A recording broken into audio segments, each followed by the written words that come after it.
What's up, everybody, and welcome back to the podcast. On this episode of the podcast, we are going to look at the maturing athlete and how you can stay injury-free as you get older. The thing is that what I notice anyway with the people that I work with is that oftentimes as we get older, we start to limit ourselves in what we feel we can do. Now, there may be backing to that, as you may have picked up a couple of injuries or a couple of issues along the way. But what we can't let happen is we can't let ourselves live by the injuries that we've had in the past, because if we continue to do so, set limits on yourself, and your body then will react, and your body will start to give you more pain, more discomfort. It's going to limit the movements that you can do based off of what you limit yourself. Okay, so there's a conscious, subconscious element to this, and I think it's important that we address it. All injuries is going to be a really, really difficult task, especially when you're involved in a sport that's chaotic or competitive. Now, often it depends on how you approach the sport, but if you're looking at sports like Gaelic football, if you're looking at hurling, if you're looking at rugby, if you're looking at things like jiu-jitsu, anything that's going to be a little bit more chaotic in the environment, other ones than individual sports would be like, you obviously look at boxing, you might look at trail running, you look at things where the environment is changing or the opponent is changing, and it becomes less predictable what the other person is going to do, and as a result then you're at a higher risk of injury. So we want to push on with everything that we're doing, but there's a fine balance between what our bodies can actually handle versus what our mind feels we can do. And this is kind of the interplay that we're always looking at when we're looking at these types of issues, and we're looking at aging better and aging stronger. When you are in this zone, it's really important to factor in time, the time that it's needed to recover. The body is really adaptable, and it may take a little bit of time to recover after a session, but it is very, very, very effective at adaptation. And it's important to remember that when you lay a good foundation, it's extremely good at adapting if the right approach is taken. Now, I see it all the time with people who put the right plan in place for them and are able to go full seasons without missing big games, able to hit multiple marathons in a season, or just having the ability to chop and change in between different events where they might do running, they might do hiking, they might jump into like a field sport, they might also be jumping into like a Tough Mudder or a High Rocks, but just having the ability to jump into different games. That's the thing, we want to keep that ability as we get older. A child doesn't think about the games that it plays, it just goes and plays. And this is what we need to try get ourselves back to as best as we can. Now, the mind can play with us or against us. Okay, there's a battle many don't realize, and it's always at play. Whether that's you saying to yourself, I'm too old for it, I can't do this because of this injury that I had in the past, my shoulder's at me right now, should I pull back or should I push on, or will I just step aside until it calms down? Now, these happen over time, whether they're addressed or not. Okay, but we need to address them. That's the important thing. Think for a second, if you jumped into the gym and you hurt yourself doing the deadlift, you'd be most likely not as keen to do the deadlift again because you were probably out of play for a couple of weeks as a result of that. Now, what would happen there is a fear develops, and it becomes a conscious fear at the start, but then actually becomes a subconscious fear as we go through it. It's something that happened to many of the athletes that I work with, because it doesn't matter if you're at a recreational level or if you're at a professional level, because I've worked with both and I continue to work with both. There are certain fears that will build up over time and that will have a result in you altering your training. Okay, and in some cases it can be beneficial because you get away with it. But in many cases you miss out on key parts of training which you don't realize cause you to pick up all other injuries across the season. This is a huge thing with people that I've worked with who are picking up multiple injuries, is that they've changed their training in some way. They don't realize that then they're picking up all these little injuries as a result of that. They're trying to avoid the one injury that they had before. Okay, so there is a balance of trying to make sure that you're not living by the injury that you've had in the past and you're able to continue pushing on as a result of that. Because otherwise you're going to be in and out of training with an injury here and an injury there, and you're never going to be able to train consistently or ever at 100%. And it has a huge impact on your confidence. It has to have, because in turn this is going to have a huge impact on your mood, and it's going to have an impact on your day-to-day life. The reason being is that if you have an identity of an active person, yet you can't train or you can't compete or you can't keep active, it's going to have an effect on your mood. Okay, and it's going to have an effect on your relationships and everything around you. So this is what we need to be careful of. You go through your adult years of training always on edge of what could go wrong if you start to live within this mindset, when really you're at your most experienced. If you think of it from the other perspective, if we flip it, your body may have aged, but your mind and your skills will generally be at the best, because you have a different understanding of the intricacies of the game and the sport. Or if you are starting a new sport or new game, you have all the experience of performing in sports before that, and you can bring that with you. Okay, so you don't want to live in wait of these issues catching up with you over time. If you're going through life with a handbrake on, this is how many people describe it, becomes a lot more difficult to be proud of yourself and proud of your efforts, because you'll always feel that, okay, I didn't do as good as I could have as a result of the injuries that I had in the past. And this is why I wanted to make the podcast, because I wanted to show you that it is possible to change that mindset. It is possible to get out of that, and it is possible to get your body back to a state. And I'm going to talk through how you can do that. I'm going to talk through then some case studies of different issues that are different people that I would have worked with that you may resonate with, that also have done this and have got themselves to a position where they're able to train consistently without any issues. Well, not without any issues. They still have their issues, but they train consistently and none of the issues really hold them back that much. Okay. So as I said, if you're going through life with the handbrake on, it's going to be a lot more difficult to build that confidence in yourself and to be proud of yourself and your efforts for what you can do, because you'll feel like there's always something holding you back. Now, I've found people can really bring themselves out of this slump if they focus on the right approach. And this is what I want you to think about, okay?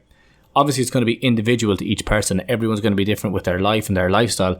So it's really, really key to make sure that there's an element of individuality brought to every program. My clients, what I found has worked best for them is a consistent routine focused around isolating issues that they've had in the past or issues that crop up, understanding how these issues play into the bigger picture all the time while fixing them, improving them, and understanding the signs that the body gives them early on so that I don't run into issues in the future. And this is a key thing, is when I'm on a call with someone and we're talking about their program, or we're laying out like a load management plan and we're laying out the training, and it's 5 weeks into the training and they're able to say this and this is happening, so we need to take a deload pretty soon. And if they don't say that, I'll be able to pick up on the different issues and say, okay, it's time to pull into a deload. What that stops you then is running into these bigger issues where you're out for 3-4 weeks at a time.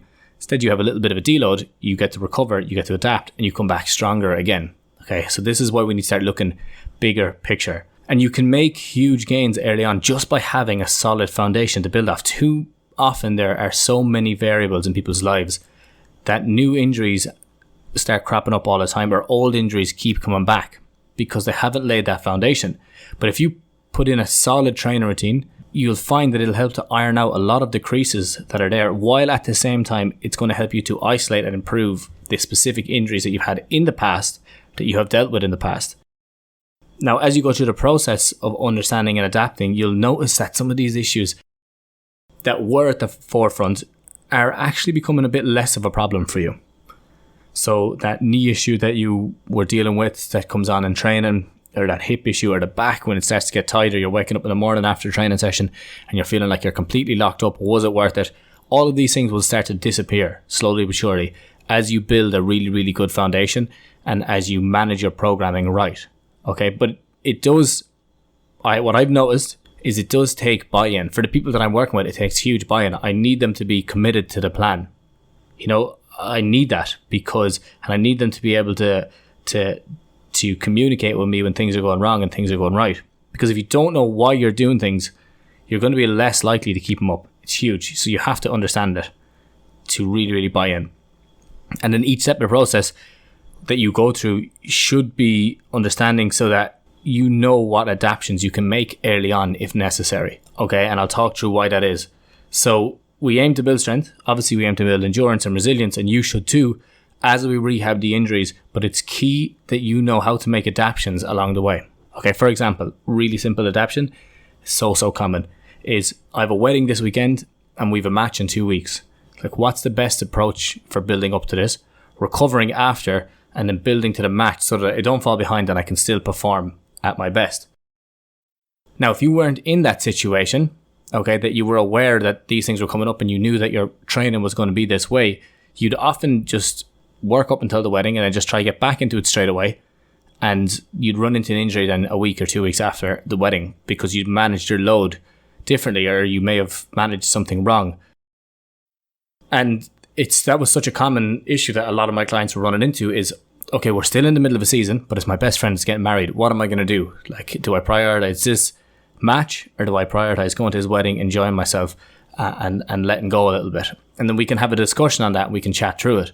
And you should be able to do this with your coach, where you talk through it. You talk through what you can do before, so that after then, you get a couple of extra days off, but you've put in work before that helps you to recover, or that's continuing to adapt after the wedding, because it's going to take a few days to recuperate after the wedding anyway.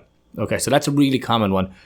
What's the best approach to building up, recovering after, and then building up to the match so that you can still perform at your best. You're not getting dropped. You're not picking up niggly injuries during the match, and that you can still enjoy yourself. That's one. The next one, it could be like, okay, I have a run coming up, but I want to do a Tough Mudder the week after with one group, and then my friends have decided to do a long cycle the same month, so a couple of weeks after it. Like that sounds ridiculous, but that's actually something that has cropped up, and so has the wedding one. So these are actual examples. So then you start laying out, well, okay, what's the most important thing? What do we need to prioritize? What are we going to put in here in terms of energy, effort into the run, into the Tough Mudder, and into the cycle? And then what's the plan looking like after it, as well as how much time do we have to build up for that? Okay, so now you can start looking at things. It's those questions that open up different avenues that you can go down. Okay, but if you don't have those questions, you don't really know what to do. You just go by and you push through one, then you push through the second, and you push through the third. And you take 2 months off because your knees are at you, or your hips are at you, or your shoulders are at you from it, and you've done too much, you feel. Okay, so these are the type of questions that I commonly get, and we always make sure to address them specifically so the individual, the person that we're with, and this should be the same for you, knows exactly what they should do leading up, what they should do after, and then how it plays into the overall picture of the main goal. So if you are listening to this now and you do have these issues coming up, make sure that you ask the right questions, because when you ask the right questions, then you'll get better answers, okay?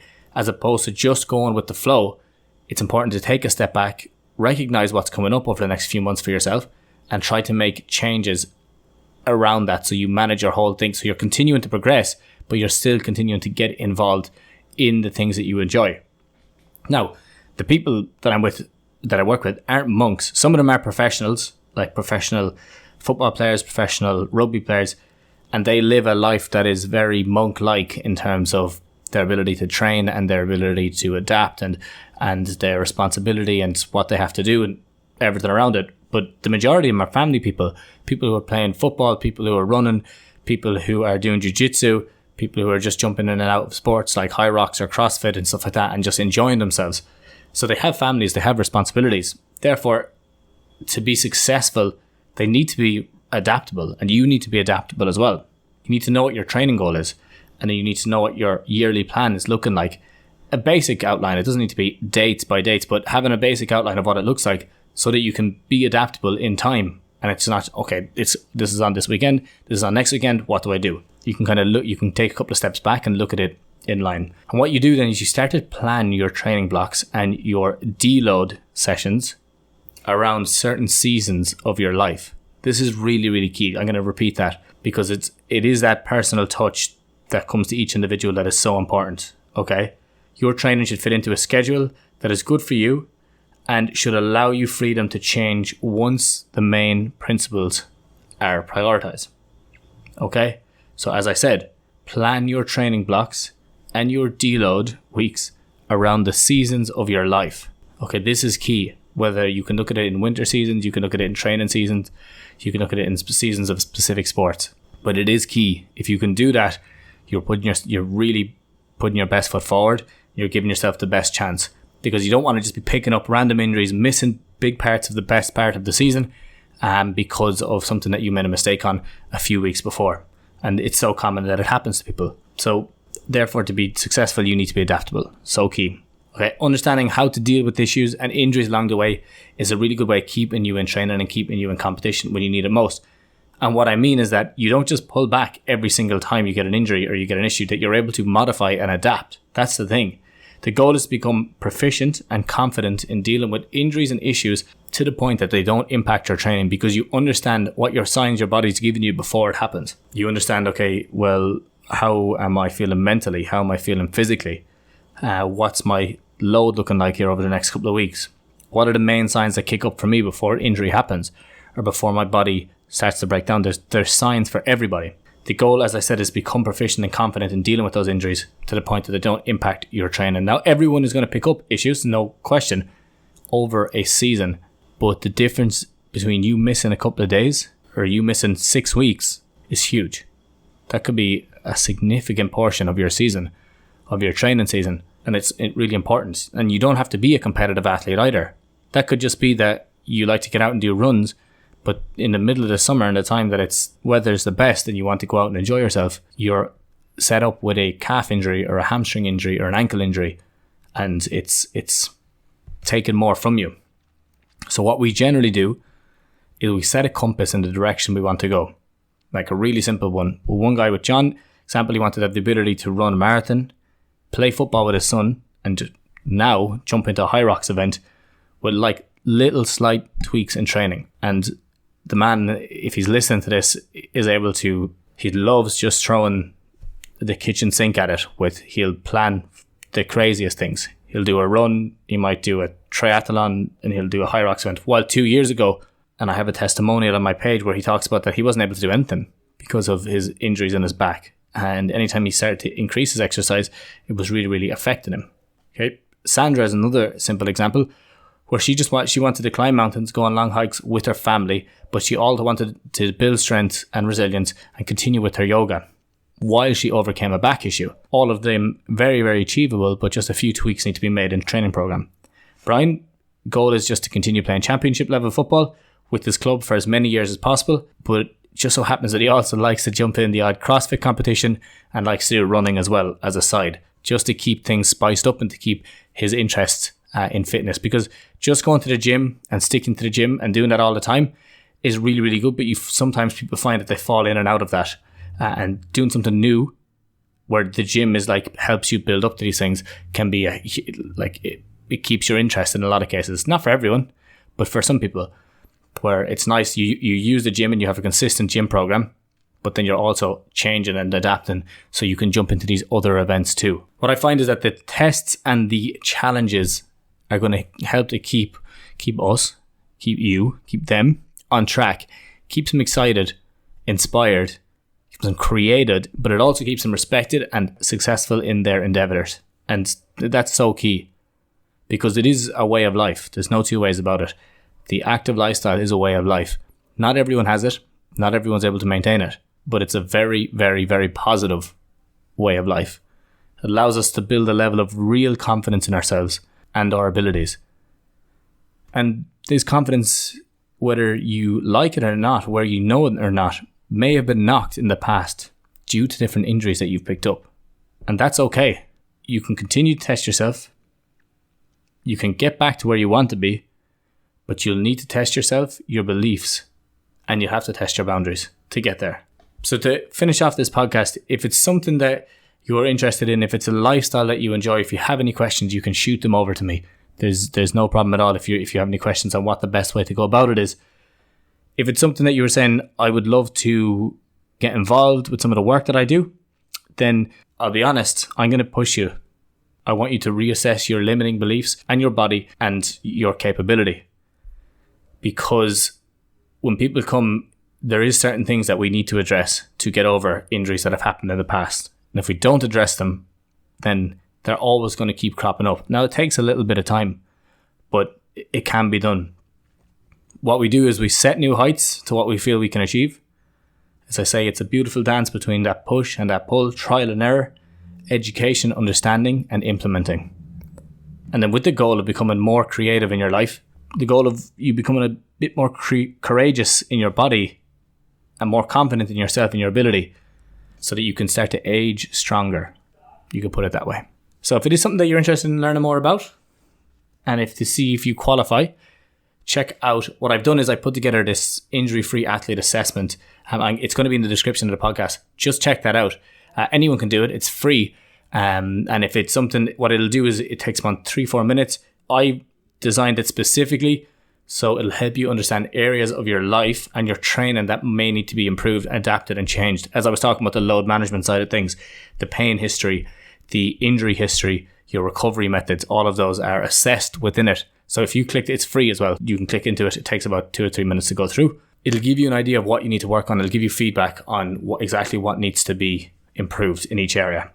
And once you're finished, you can join the waitlist to work in one-to-one with me if that's something that you want to do to achieve your goals, so we can start working towards more successful life. The only thing is that I can only work with a small group of people at any time, so I have to kind of pick and choose a little bit of who's available to commit, who's the right fit. Are we the right fit for each other? Because what we'll do is, if you qualify, we'll set up a call, chat about it in a bit more detail, and just see if the way you like to go about things is the same way as I like to go about things.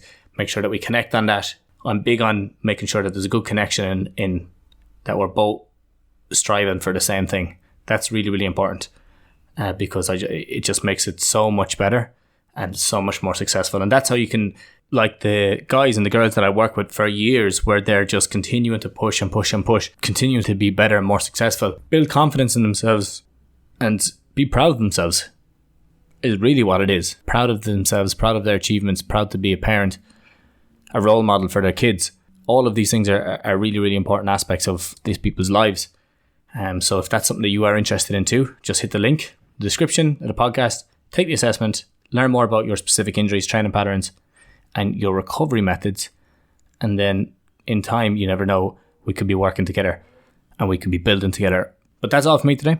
Thank you so much for listening in. I hope that this episode of the podcast was able to shed a bit of light on some of the things that you need to continue doing as you get older, when it looks at management of your load, when it looks at building a good foundation, it looks at building good strength, taking care of injuries that you've had in the past so they don't continue to haunt you as you get older. And I would love if you could please rate the podcast. It goes a long, long way. I want to get it up to 1,000 ratings. It's a long way off that right now, but it's something that will help me to get bigger and better guests on the podcast, and I'll be able to have better conversations for people that you will also enjoy listening to. That is all for me. Thank you so much, and I will chat to you all at the same time next week. Have a good one.